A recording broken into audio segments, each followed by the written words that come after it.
सत्कारेमि सम्मानेमि कल्याणं मङ्गलं देवयं चेयं पज्वसामि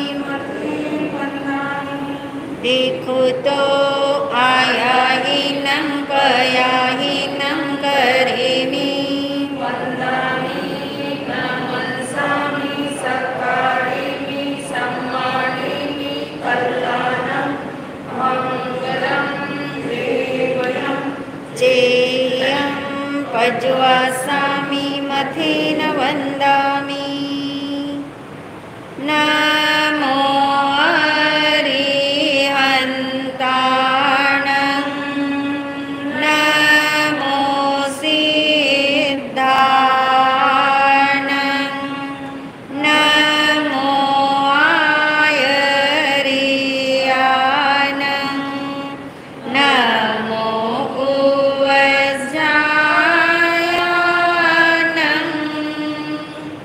नमो लोये संवत्सावनं एसो पञ्चनमोकारो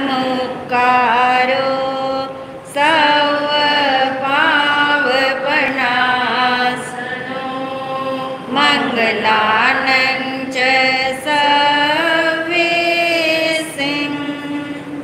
पडमं हवै मङ्गलं मङ्गलानं च सवेसिं पडमं हवै मङ्गलम्।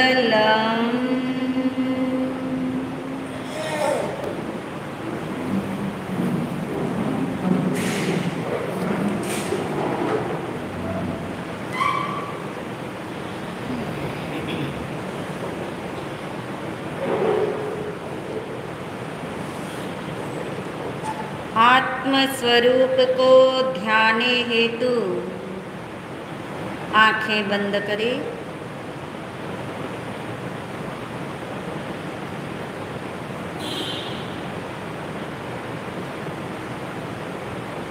बहुत गहराई में अनुभव करें।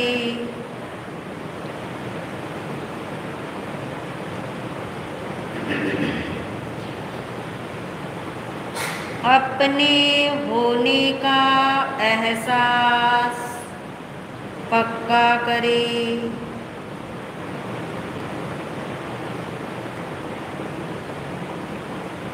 जागृति पूर्वक महसूस करें।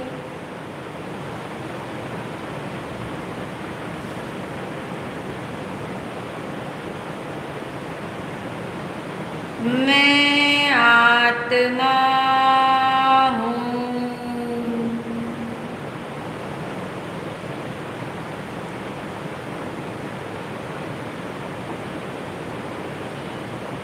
मैं आत्मा ही हूँ।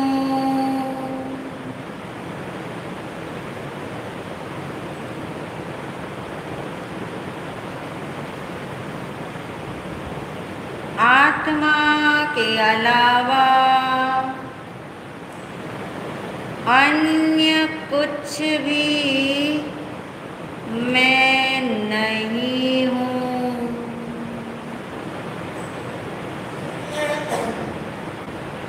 मैं शुद्ध आत्मा हूँ।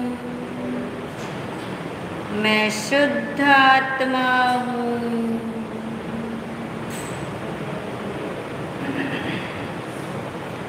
मैं आत्मा ध्रुव तत्व हूँ। स्थिर तत्व हूँ।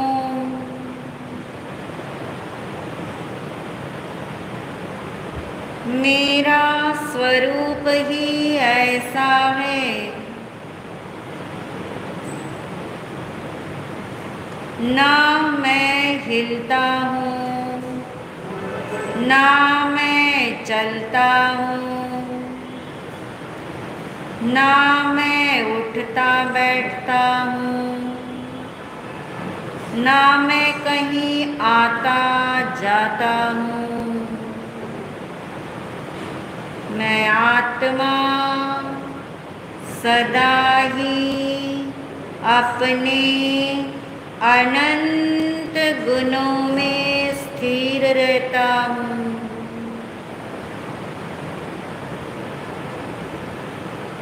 क्योंकि मैं अनंत गुणों का घन पिंड हूँ।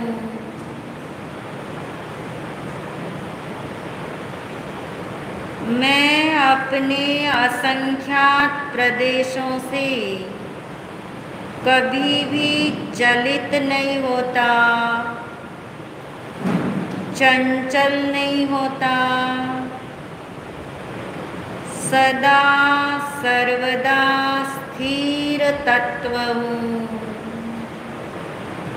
मैं ध्रुव तत्व हूँ। मैं ध्रुव धाम हूँ। इसलिए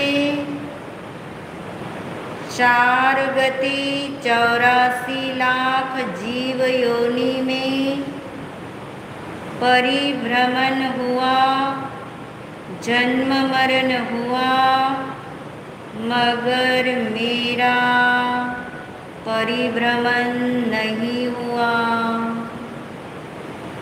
मैं आत्मा जहाँ था वहीं रहा।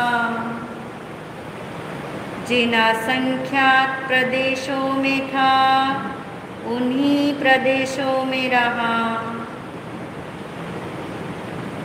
भव भ्रमण के काल में मेरा एक भी प्रदेश न घटा न बढ़ा।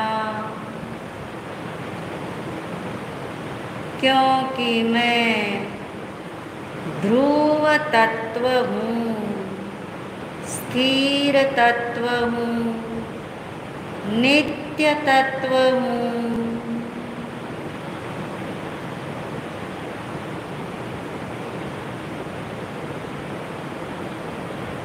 मेरे अनंत गुणों को द्रव्य कर्म हो या भाव कर्म हो या नो कर्म हो,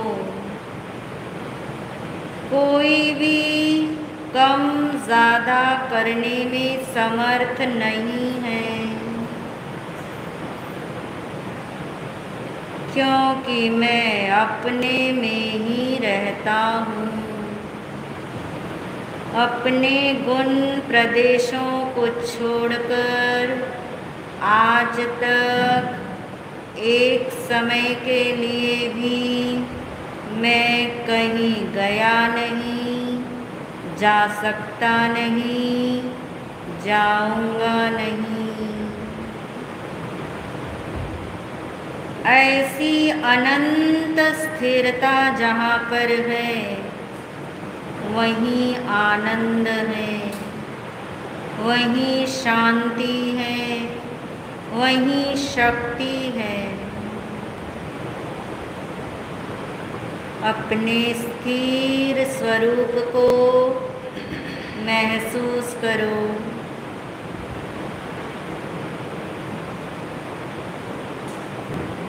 जहाँ जहाँ चंचलता है वहाँ वहाँ मैं नहीं। वह तो मन वचन काया का योग है। मैं आत्मा अयोगी तत्व हूँ। मैं आत्मा अखंड तत्व हूँ, स्थिर हूँ, ध्रुव धाम हूँ, आनंद का धाम हूँ। इस भाव से अपने को बारंबार भावित करें।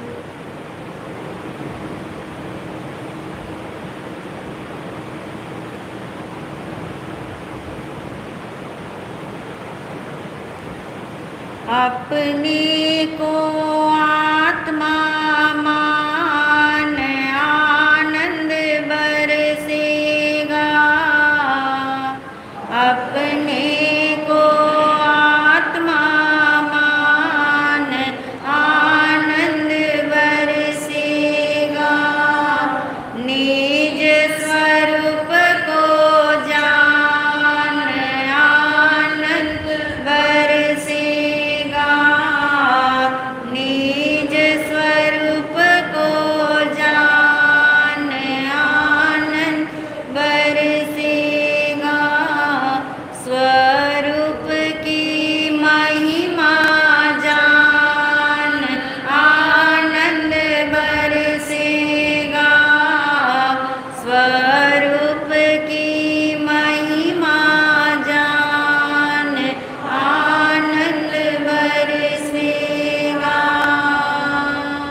मैं हूँ आत्मा शुद्ध आत्मा शुद्ध आत्मा को नमन। मैं हूँ आत्मा शुद्ध आत्मा शुद्ध आत्मा की शरण। गुरुवंदना गुरुवंदना गुरुवंदना बारंबार। गुरुवंदना गुरुवंदना गुरुवंदना बारंबार। प्रसन्नता के साथ आंखें खोल सकते हैं। परम श्रद्धेय परम उपकारी महाराज श्री के चरणों में अनंत वंदन नमन। सभी शुद्ध आत्माओं को अनंत वंदन नमन। को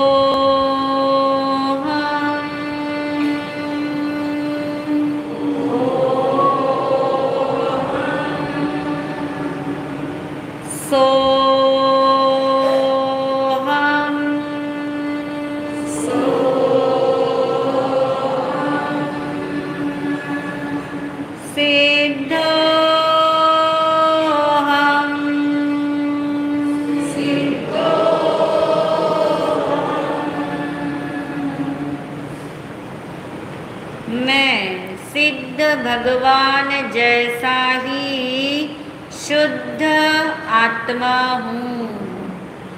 क्या सचमुच आपको ऐसा लगता है कि मैं सिद्ध भगवान जैसा शुद्ध आत्मा हूँ?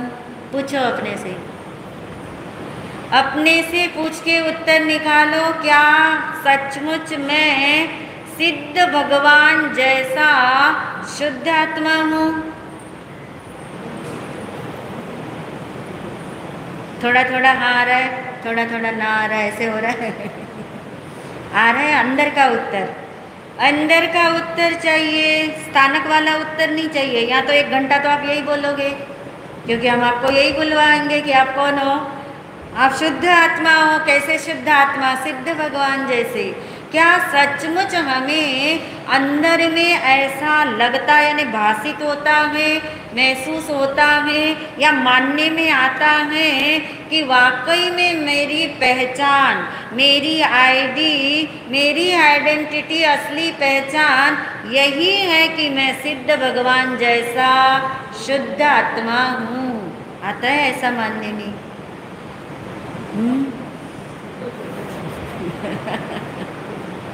अंदर वाला उत्तर, प्रश्न का उत्तर तो आप हाँ में ही दोगे ना। स्थानक वाला उत्तर भी हाँ वाला ही होगा। अंदर वाला उत्तर निकालो। और यदि हाँ नहीं आती हो तो चिंतन करो, हाँ आती हो तो बहुत ही अच्छी बात है।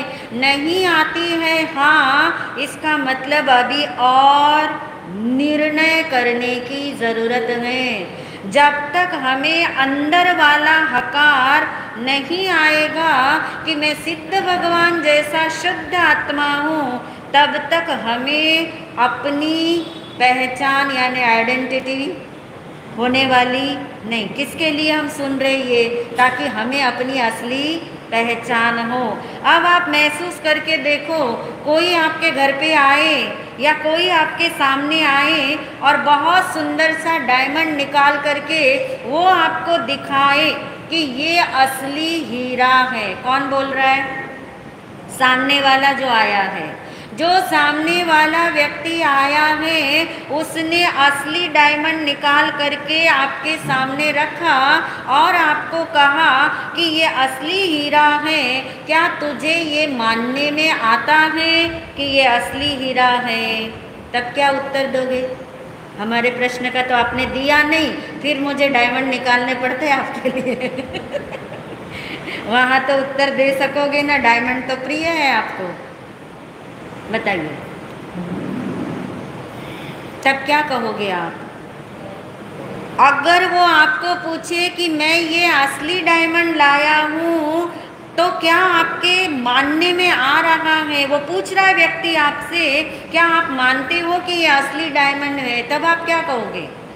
एक पल में हाँ बोलोगे, थोड़ा सोचोगे, निर्णय करोगे ना, निर्णय तो करोगे। एकदम से तो कहने में आप किसी के भी नहीं आते, तो ये वाले भी एकदम से कहने में नहीं आना, ये निर्णय करना है। ये निर्णय करना है। भगवान स्वयं फरमाते हैं कि जो मैं बता रहा हूँ तो अपनी प्रज्ञा से, अपनी बुद्धि से, अपने क्षयोक्षम ज्ञान से इसका निर्णय करके दे कि वाकई में तुझे ऐसा लगता है या नहीं लगता।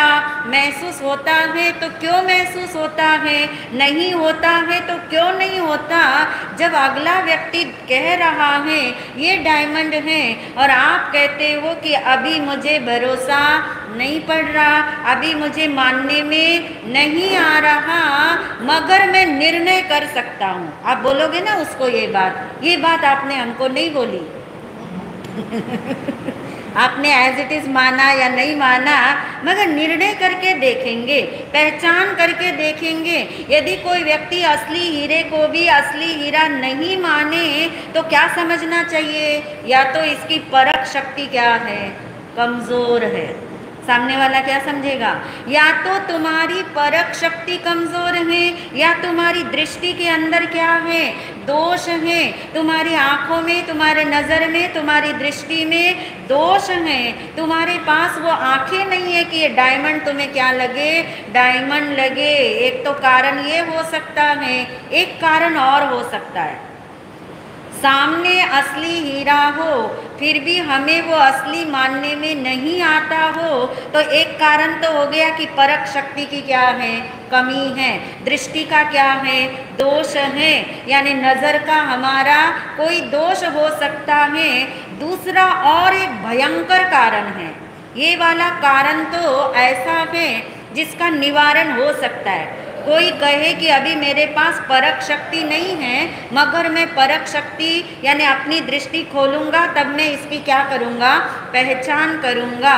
मगर दूसरा भयंकर कारण ये है कि वो असली हीरा असली रूप में दिखते हुए भी उसे क्यों मानने में नहीं आता कि ये क्या है, असली है। क्योंकि उसने डायमंड के नाम पे अन्य किसी चीज में असली डायमंड की क्या कर रखी है, स्थापना कर रखी है। असली डायमंड को मान रखा है। वो नज़र उसकी बार बार वहाँ जाती है जो उसका माना हुआ क्या है, असली डायमंड। ये जो दिख रहा है, ये जो सामने वाला व्यक्ति लेके आया है, वो उसे असली डायमंड लग रहा है, फिर भी नहीं लग रहा, क्योंकि उसकी दृष्टि बार बार कहाँ अटकी हुई है, जो माना हुआ उसका है, जो असली है नहीं, मगर उसने क्या कर रखा है, मान रखा है, मान्यता स्थापित कर रखी है कि असली वो है, इसलिए उसको असली भी असली नजर नहीं आता। ये भयंकर कारण है। पहला वाला कारण तो दूर हो सकता है, परख शक्ति दृष्टि का दोष दूर हो सकता है, मगर ये विपरीत मान्यता, इसका नाम क्या है, विपरीत मान्यता वाला, कि जो डायमंड है नहीं मगर मैंने माना है कि वो क्या है, डायमंड। जो वस्तु जैसी है नहीं और मैंने उसको वैसा माना, इसका नाम क्या होता है, मिथ्यात्व। इसी का नाम मिथ्या दृष्टि, इसका नाम गलत मान्यता, विपरीत मान्यता, मिसबिलीफ। और जिसके भीतर में मिसबिलीफ बैठा हुआ हो, उसको कितने असली डायमंड आप दिखा दो, मगर उसकी मान्यता कहाँ बंधी हुई है, जहाँ बंधी है वहीं बंधी रहती है, इसलिए उसे मानने में नहीं आता। गलती से यदि आपने पड़ोसी के बच्चे को अपना बच्चा मान लिया हो और कोई आपको अपना बेटा दिखाए कि नहीं तेरा बेटा तो ये है, मानने में आएगा, नहीं आएगा। क्या करना पड़ेगा, निर्णय करना पड़ेगा। मगर निर्णय करने के लिए कौन तैयार होगा, वो तैयार होगा जिसको ये चीज थोड़ी सी भी क्या लगती हो, अच्छी लगती हो, जचती हो, मानने में आती हो, हितकारी लगती हो कि ये व्यक्ति कह रहा है तो एक बार चेक तो कर ले, एक बार दुरुस्त तो कर ले, एक बार देख तो ले कि जिसको हम अपना नहीं मान रहे हैं क्या पता वही मेरा हो, और जिसको मैं अपना मानता हूँ वो मेरा नहीं हो। यानी कुल मिला के क्या समझ आ रहा है, जो प्रश्न हमने उठाया था कि मैं सिद्ध भगवान जैसा शुद्ध आत्मा हूँ, क्या मुझे अंदर से इसका हकार आता है, ऐसा मानने में आता है, नहीं आता है तो चिंतन की अपेक्षा है, नहीं आता है तो समझने की अपेक्षा है, नहीं आता है तो परख शक्ति की अपेक्षा है। मगर यदि दूसरा वाला एटीट्यूड हो कि जो मैं नहीं हूँ उसको मैंने अपनी आइडेंटिटी मान रखा है। कब से मान रखा है? अनादिकाल से मान रखी हो जो चीज, वो एक झटके में तो आपके निर्णय में आने वाली नहीं है, मगर स्वरूप ऐसा ही है, आइडेंटिटी यही है, असली चीज यही है। आज मुझे मानने में आए, कल मुझे मानने में आए, मगर मानने लायक तो जैसा स्वरूप भगवान ने मेरा देखा है वैसा ही स्वरूप है। और भगवान ने मेरा स्वरूप कर्म वाला नहीं देखा, भाव कर्म वाला नहीं देखा, राग द्वेष वाला नहीं देखा, शरीर वाला मेरा स्वरूप नहीं देखा, परिवार वाला मेरा स्वरूप नहीं देखा। कैसा देखा है मेरा स्वरूप? जैसे सिद्ध भगवान में वैसा ही शुद्ध स्वरूप भगवान के ज्ञान में आया, भगवान ने हमें बताया। फिर भी यदि हमें मानने में नहीं आता हो तो इसका मतलब ये है कि किसकी ज़रूरत है? चिंतन की ज़रूरत है, परख शक्ति की। चिंतन के लिए तो रोज रोज सुन रहे, क्योंकि बिना सुने तो चिंतन नहीं होगा, सुनते ही रहेंगे तो भी चिंतन नहीं होगा। समझते समझते एक दिन जरूर समझ आएगा। क्यों जरूर बोल रहे? क्योंकि स्वरूप ही ऐसा है, स्वरूप ही ऐसा है जो सबको समझ में आने वाला है, सबको समझ में आ सकता है। इसलिए अपनी आइडेंटिटी जो है, असली पहचान, वो नहीं आ रही समझ में, क्योंकि जो मैं नहीं हूँ उसको मैंने क्या मान रखा है? मैं। फिर क्या नुकसान हुआ कि जो मैं हूँ वो मैं मानने में नहीं आ रहा। इसलिए निर्णय की ज़रूरत है, और वो निर्णय हम कर रहे थे कि अनादि काल से हमारी दृष्टि बंध चुकी है। किसके साथ? जो मैं नहीं हूँ उसके साथ। तो जो मैं हूँ वहाँ पे दृष्टि है ही नहीं। जो मैं नहीं हूँ मगर दिखाई देता है, जो मैं नहीं हूँ वैसा सब कुछ दिखाई देता है। मैं शरीर हूँ ऐसा ही लगता है, मैंने ही राग द्वेष किया ऐसा ही लगता है, मैंने ही सारा कुछ करतापना किया ऐसा ही लगता है। इसलिए दृष्टि क्या है? बंधी हुई है, और उस बंधी हुई दृष्टि को निर्णय के द्वारा ही खोला जा सकता है। और इसलिए हम निर्णय कर रहे थे, 4 निर्णय हमने करने थे। चक्र का हमने आधार लिया, कर्म चक्र को समझते समझते हमने अपने निर्णय करने हैं। दूसरे निर्णय की बात कल हम कर रहे थे। क्या था दूसरा निर्णय? अच्छा लगा आपको कि आज महाराज जी ने पहला वाला निर्णय पूछा ही नहीं हमें क्योंकि दूसरा वाला तो आपने याद रखा हुआ है। कर्म चक्र के अंदर, चक्र यानी घूमता हुआ चक्र और वो आदमी दोनों क्या है?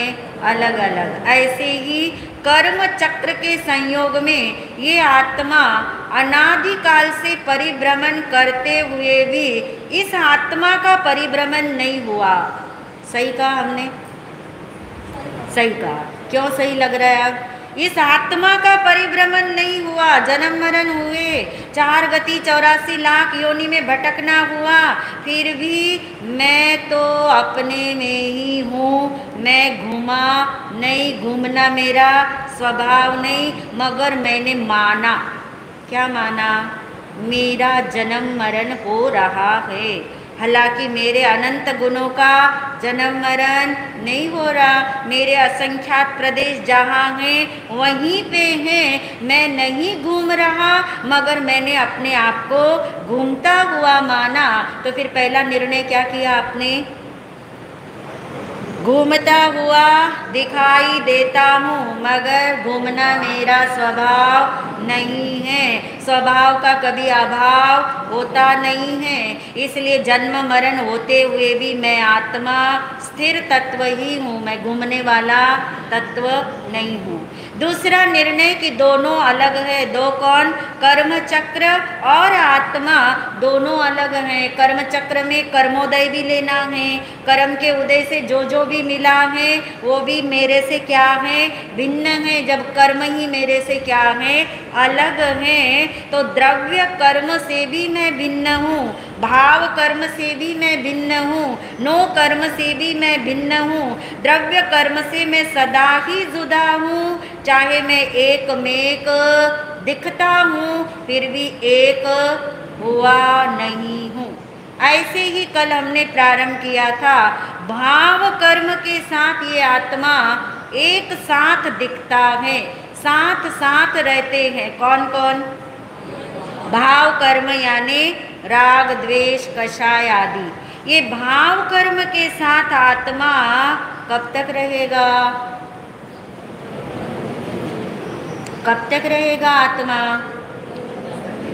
जब तक सिद्धालय में नहीं जाएंगे तब तक रहेगा भाव कर्म के साथ आत्मा। हाँ, जब तक केवल ज्ञान ना हो तभी तक किसका साथ है? इन भाव कर्म का, यानी भाव कर्म के साथ ये आत्मा अनादिकाल से रहता आ रहा है। फिर भी दोनों एक नहीं हुए, तभी तो अलग हो सकते हैं। जो एक दिन अलग हो सकते हैं वो अभी भी क्या है? अलग ही हैं, भिन्न ही हैं। यानी जब केवल ज्ञान होगा तब ये भाव कर्म का साथ स्वतः क्या हो जाएगा? छूट जाएगा। कब होगा केवल ज्ञान? डेट फिक्स करी आपने अपनी? नहीं करी? डेट फिक्स कर लेते हैं आज। केवल ज्ञान कब होगा? बिना केवल ज्ञान किसके बिना नहीं होता? ये तो आपको पता है ना। केवल ज्ञान किसके बिना नहीं होता? सम्यक दर्शन के बिना नहीं होता। सम्यक दर्शन किसके बिना नहीं होता? अपने को शुद्ध आत्मा माने बिना, यानी आत्मदृष्टि खुले बिना सम्यक दर्शन नहीं होता। कब खुलेगी आत्मदृष्टि? जिस दिन ये निर्णय हो जाएगा कि मैं सिद्ध भगवान जैसा ही क्या हूँ, शुद्ध आत्मा हूँ। किस दिन होगा निर्णय? देखिए डेट निकाल रहे आपकी। किस दिन होगा निर्णय? जिस दिन आप चिंतन की भूमिका को बढ़ाओगे, अपने आप आपका क्या होगा? निर्णय। चिंतन कब घटित होगा? जब रोज रोज आप इस बात को क्या करेंगे? सुनेंगे। और सुनना कब सफल होगा? जब आप समझने के लिए तैयार होंगे। तो कौन सी डेट आई आपकी? जिस दिन आप समझने के लिए तैयार होंगे, क्योंकि समझने से समझ आता है ना, समझाने के लिए तैयार होंगे ऐसा नहीं, समझने के लिए तैयार होंगे। जिस दिन समझने के लिए तैयार होंगे उस दिन समझ में आएगा। जिस दिन समझ में आएगा उस दिन निर्णय हो जाएगा। जिस दिन निर्णय हो जाएगा उस दिन चिंतन भी घटित हो जाएगा। उस दिन आत्मदृष्टि खुल जाएगी। आत्मदृष्टि खुलेगी तो सम्यक दर्शन होगा। सम्यक दर्शन होगा तो एक दिन केवल ज्ञान हो जाएगा। तो आपने डेट फिक्स कर ली क्या करने की? समझने की। जितनी रुचि से आप समझना चाहोगे, रुचि यानी इंटरेस्ट, यदि मुझे ये समझने जैसी चीज को समझना ही है, यही समझने योग्य चीज है, यही अनंत आत्माओं ने समझा है, यही भगवान ने अपने ज्ञान में देख के समझने के लिए हमें बताया है। जिस दिन आप समझने के लिए 100% तैयार होंगे, वही आपकी डेट है जो आपको कहाँ केवल ज्ञान ही नहीं कहाँ तक ले जाए, मोक्ष तक ले जाए, सिद्धालय तक ले जाए। यानी कोई मुझे समझाएगा तब मुझे समझ आएगा, ये कर्म मेरा पीछा छोड़ेंगे तब मेरे को केवल ज्ञान होगा, ये मिथ्यात्व का अंधेरा भागेगा तब मुझे सम्यक दर्शन होगा। इस भाषा में चलोगे तो आपको कभी भी चीज समझ में आने वाली नहीं है। इतना तो पक्का निर्णय कर लेना कि ये भाव कर्म और ये आत्मा अनादिकाल से साथ में हैं, मगर एक साथ रहते हुए भी ये एक हुए नहीं हैं। जैसे कल का उदाहरण याद रखा है आपने, तेल और पानी। उदाहरण याद रखने में आप कैसे निर्णय पक्का करते हो, कैसे पक्के से याद रखते हो, मगर वो उदाहरण, वो दृष्टांत क्या सिद्धांत दे रहा है उसको भी पकड़ के रखोगे तो समझ में आने ही वाला है। तेल और पानी की तरह भाव कर्म और ये आत्मा एक साथ हैं। यानी भाव कर्म मेरे कहाँ हैं, भाव कर्म मेरे कह रही हूँ क्योंकि जड़ के तो नहीं है ना, वो जड़ है मगर जड़ के नहीं है, वो है तो किसके, आत्मा के हैं, मगर आत्मा के स्वरूप में नहीं है। कहाँ तैर रहे हैं, बाहर ही बाहर कोई तैरता हो तो समुंदर को कोई खतरा नहीं होता, क्योंकि खजाना कहाँ है, अंदर है। बाहर ही बाहर तैरता हो, कितना कचरा समुंदर के बाहर तैरता हो, समुंदर में जो मोती छिपे हैं उनको कोई फर्क पड़ता है उस कचरे से? कुछ फर्क नहीं पड़ता, क्योंकि वो जानता है या नहीं जानता। मगर आप जानते हो कि कचरा कहाँ है, बाहर बाहर। तेल कहाँ है, बाहर बाहर ही तैर रहा है। तो राग द्वेष है, मगर राग द्वेष कहाँ है? देखिए, कर्मों की प्लेसमेंट भी याद रखोगे ना, कहाँ है आपके घर में, कौन सी चीज कहाँ है, ये आपको याद रहे तो कितने निश्चिंत रहते हो आप। चाहे यहाँ बैठे हो पर आपको पता है कि वहाँ मेरी ये चीज रखी है, जाते ही सीधा आपका हाथ वहाँ जाएगा और क्या करोगे, निकाल लोगे, क्योंकि आपको उसकी प्लेसमेंट क्या है पता है। वो प्लेसमेंट घर वाली तो कोई चेंज कर सकता है आपके पीछे, मगर यहाँ तो प्लेसमेंट फिक्स है। द्रव्य कर्म कहाँ है, क्या प्लेसमेंट करी आपने द्रव्य कर्म की? द्रव्य कर्म भी मेरे स्वरूप में नहीं है, कार्मन शरीर भी मेरे स्वरूप में नहीं है, मगर कार्मन शरीर और मैं दोनों दूध पानी की तरह एक में घुले मिले दिखते हैं, मगर फिर भी हम कैसे हैं, अलग। ये निष्ठा में आना चाहिए, ये श्रद्धा में जमना चाहिए। द्रव्य कर्म की पिक्चर आती, दूध पानी याद आती ही अंदर भासित होना चाहिए कि मैं आत्मा अनादिकाल से इस कार्मन शरीर के साथ हूँ, फिर भी इन कर्मों ने मेरे अंदर में प्रवेश लिया नहीं है। ये भरोसा पड़े नंबर 1 का। और भाव कर्म के लिए शब्द दिया एक साथ है, बिल्कुल साथ साथ यात्रा चल रही है, मगर फिर भी कहाँ हैं, ऊपर ऊपर ही तैरते हैं। जो ऊपर ऊपर तैरता हो वो मेरा कुछ भी बिगाड़ नहीं सकता। जो ऊपर है वो बाहर है, जो बाहर है वो बाहर से आया है, जो बाहर से आया है वो बाहर में रहेगा और बाहर ही एक दिन चला जाएगा। और दूसरी उपमा और दी है शास्त्र के अंदर, भाव कर्म को समझने के लिए 2 उपमा दी गई, क्योंकि सबसे ज़्यादा अटकते हैं हम किसके अंदर, राग द्वेष कषाय। कब खत्म होंगे, कैसे खत्म होंगे? भगवान कहते पहले ये तो नक्की कर कि वो कहाँ है, उसकी प्लेसमेंट कहाँ है। तू देख ले अच्छी तरह से, तेरे स्वरूप के अंदर तो न राग आया न द्वेष आया। तेरे स्वरूप में कौन बैठा है फिर? अनंत गुणों का घनपिंड में आत्मा। स्पेस ही नहीं है, स्पेस ही नहीं है जहाँ से क्रोध मान माया लोभ क्या कर सके, प्रवेश कर सके। ये निष्ठा, ये श्रद्धा, इसी श्रद्धा के बल पे साधनाएं शुरू होती हैं और इसी श्रद्धा के बल पे आत्म साधनाएं संपूर्ण होती हैं। दूसरा उदाहरण दिया गया किसके लिए? भाव कर्म और आत्मा दोनों कैसे हैं? एक साथ होते हुए भी अलग अलग। एक साथ बोलना भी जरूरी है, क्योंकि अलग अलग बोल देंगे तब भी कहीं आगे जाके स्वच्छंदी हो जाएंगे। इसलिए समझना ये एक साथ तो हैं, मगर कहाँ है उनकी प्लेसमेंट? ऊपर हैं, बाहर हैं। दूसरा उदाहरण है याद रखने के लिए, काई और पानी। काई समझते हैं, फंगस पानी के ऊपर जमती है ना काई, यानी वो जो काई है हरे रंग की होती है, और भी कलर होते होंगे। हरे रंग की जो काई किसके ऊपर जमती है? पानी के ऊपर जमती है, पानी के अंदर में नहीं। कहाँ है? ऊपर ऊपर तैर रही है। और वो काई भी देखिए कैसे आई है, वो काई बाहर के संयोग से आई है। हवा, धूला, मिट्टी आदि का संयोग हुआ और पानी के ऊपर क्या जम गई? काई जम गई। मगर फिर भी काई अलग है, पानी अलग है। ये तो आपको पक्का भरोसा है। ऐसा ही भरोसा जब आपको राग, द्वेष, कषाय की चिंता ज़्यादा होने लगे, उस पे काम करने पे भी वो घटते नहीं हो, ऐसा महसूस होने लगे, भगवान कहते उससे न्यारा हो जा, अपने स्वरूप में लग जा, अपने स्वरूप की तरफ आ जा। ये समझ ले कि ये काई ऊपर ऊपर जमी हुई है तेरे अनंत गुणों का, इसने कुछ भी बिगाड़ा नहीं। पानी का कुछ भी बिगाड़ा नहीं, किसने? काई ने। चाहे पानी दिखे कि ना दिखे, मगर पानी तो है ना। कितनी मोटी काई, कितनी सघन काई जमी हो, दूर से देखने वाले को लगता है, क्या लगता है?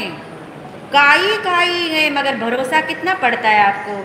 जहाँ काई है इसका मतलब नीचे क्या है? पानी है, ऐसा भरोसा पड़े।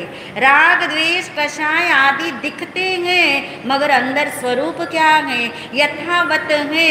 यानी काई और पानी की तरह मेरा स्वरूप और इन भाव कर्म या कर्मों का स्वरूप एक साथ रहते हुए भी हम दोनों अलग हैं। चक्र अलग हैं, आदमी अलग हैं, भाव कर्म कर्म अलग हैं, और मैं आत्मा अलग हूँ। आप कहोगे ये अलग अलग अलग अलग मानने से क्या हो जाएगा? क्या राग द्वेष खत्म हो जाएंगे?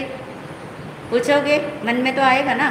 जो आपके मन में आएगा वो पहले बता देती हूँ। मान लिया अलग है, निर्णय कर लिया अलग है, मगर इससे होने वाला क्या है? क्या होने वाला है और क्या अब तक हो रहा है, क्या अब तक क्यों नहीं हुआ, इसको हम जानेंगे तब हमें पता लगेगा कि कर्म की सत्ता अलग है, आत्मा की सत्ता अलग है। सत्ता यानी अस्तित्व, सत्ता यानी एग्जिस्टेंस। दोनों का स्वरूप अलग अलग है। जो अलग अलग मानेगा वही एक दिन अलग अलग इनसे हो पाएगा। अलगाव समझ आएगा तभी लगाव क्या होगा? टूटेगा।